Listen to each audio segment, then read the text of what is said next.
Le porte-parole du RHDP a dit que le président Laurent Gbagbo n'était pas le président du PPACI, selon les informations qu'il avait en main.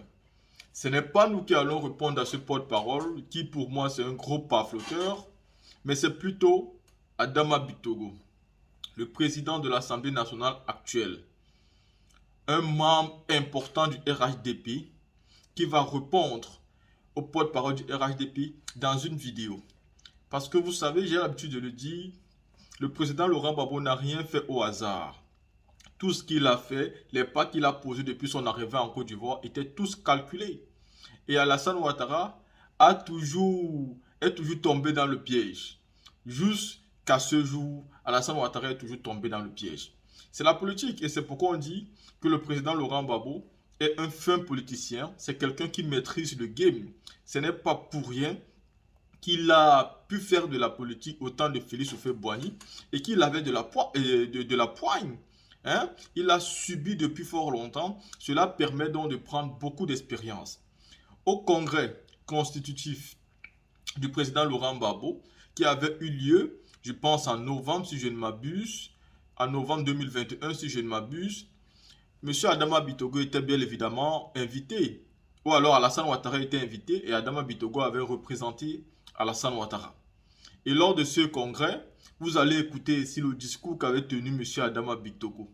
Et dans ce discours, nous allons donc trouver la réponse du porte-parole qui dit que selon les informations qu'il a en sa possession, le président Laurent Gbagbo ne serait pas le président du PPACI. Nous allons donc laisser ici, entre eux les gens du RHDP, se répondre. La team, écoutez-les. Monsieur le ministre, Yapi Koulibaly, toujours, je reviens sur la même question, la question de Laurent Gbagbo. Monsieur le ministre, le gouvernement dont vous êtes le porte-parole principal n'aime pas du tout se prononcer sur les décisions de justice, encore moins les commenter. Mais le cas de Laurent Gbagbo, éjecté la liste électorale 2022, donc la réintégration ne sera pas possible avant 2025, sauf magnanimité du chef de l'État, mérite des éclaircissements. Parce que pour le citoyen lambda, il y a une sorte de dichotomie. Pourquoi ? Quelqu'un perd ses droits civiques après une condamnation. Comment se fait-il qu'il est autorisé ou du moins se retrouve à être le président d'un parti politique? Et en même temps, on empêche cette personne à accomplir un devoir civique qui est le vote. Comme moi, beaucoup d'Ivoiriens veulent comprendre ou c'est le ministère de l'Intérieur qui n'a pas correctement fait son travail ou qu'est-ce qui s'est passé? Je n'ai pas vu les actes créant donc le parti de M. Laurent Gbagbo et je n'ai pas vu une décision émanant d'un congrès le désignant comme président d'un quelconque parti. Vous comprenez donc en l'état des informations qui sont en ma possession, je ne puisse entériner ce que vous dites. Je note qu'on l'appelle président, peut-être parce qu'il a été président. Monsieur le Président Laurent Gbagbo,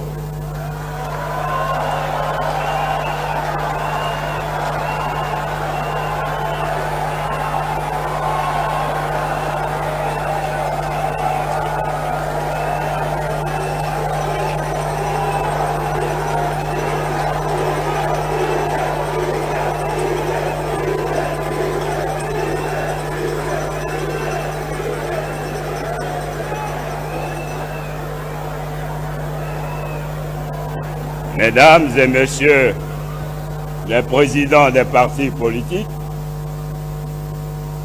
Mesdames et Messieurs les secrétaires généraux des partis politiques, Mesdames et Messieurs les représentants des partis politiques, Monsieur le Président du Congrès et du Présidium, honorables invités, vénérables guides religieux, chefs traditionnels, Mesdames et Messieurs, chers frères, chères sœurs,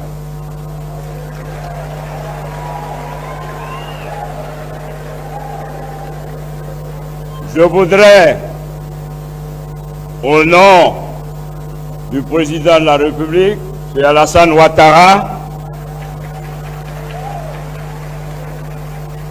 exprimer toute sa gratitude à son frère, le Président Laurent Gbagbo,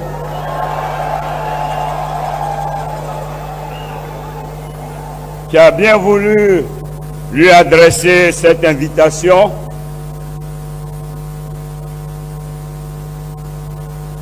Et en son nom, le président Alassane Ouattara me charge donc de vous dire fraternellement merci. Merci, Monsieur le Président Laurent Gbagbo.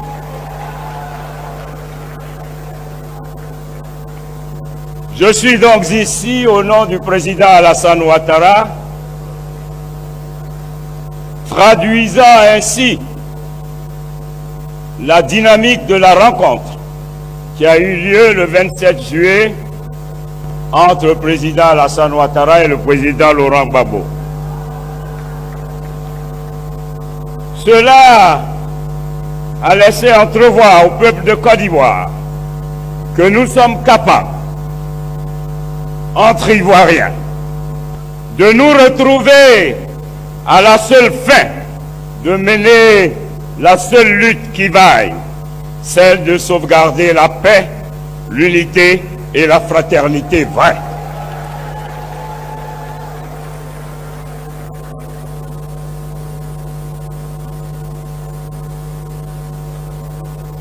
Chers frères, chères sœurs, congressistes, ce nouveau parti qui va naître, qui à n'en point douter, viendra renforcer la vitalité démocratique, tout naturellement. Le président Alassane Ouattara et le RHDP sont donc disposés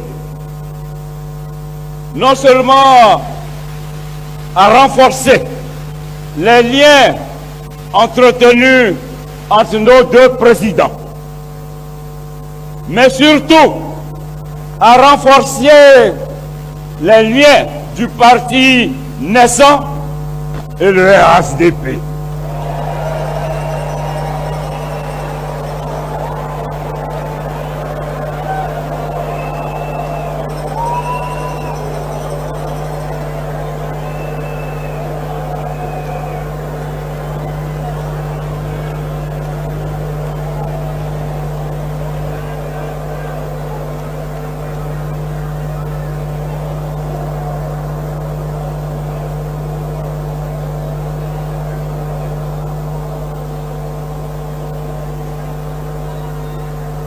Chers congressistes,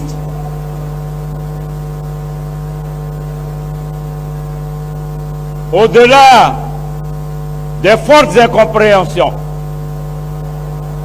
au-delà de ce que notre pays a vécu, au-delà de ce que individuellement chacun de nous a vécu, mais autant que nous sommes, deux hommes ont la clé du renforcement de la cohésion sociale de la Côte d'Ivoire. C'est pour cela que le président Alassane Ouattara, dans sa volonté affichée de raffermir ses liens avec son frère, le président Laurent Gbagbo, dans sa volonté affichée de renforcer la cohésion sociale, m'a donc demandé de conduire une délégation, laquelle délégation est composée de 6 députés, pour venir témoigner, pour venir apporter notre soutien à la création de ce nouveau parti.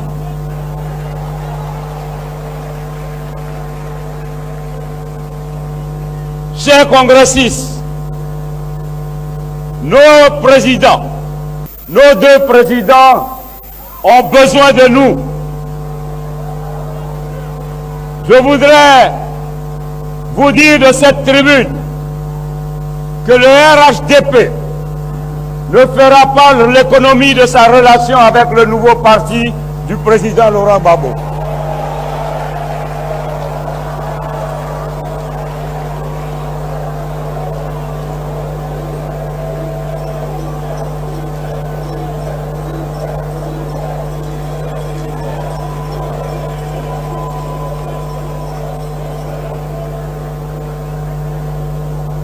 Après la belle chanson de ma sœur Aïssa, et ayant parcouru quelques éléments de ce nouveau parti, on peut donc noter qu'ensemble, la Côte d'Ivoire retrouvée doit s'engager résolument dans la paix, la stabilité, sur la base d'un socle départi en chacun de nous de rancœur, de rancune, pour que l'amour et le pardon puissent prendre le dessus sur ce que nous avons vécu. Monsieur le Président Laurent Gbagbo, au nom de votre frère le Président Alassane Ouattara, nous vous disons merci. Mais en même temps, pour terminer, je voudrais dire, Monsieur le Président, avant nos différents partis, nous sommes d'abord tous des Ivoiriens. Et au nom de cette grande famille, dans toute sa diversité, que ce soit les militants du RHDP ou ceux du nouveau parti, nous vous regardons. Nous vous regardons, Monsieur le Président. Nous regardons le Président Alassane Ouattara. Que Dieu fasse que votre relation entre vous deux puisse jaillir sur l'ensemble de la Côte d'Ivoire pour une paix durable. Je vous remercie.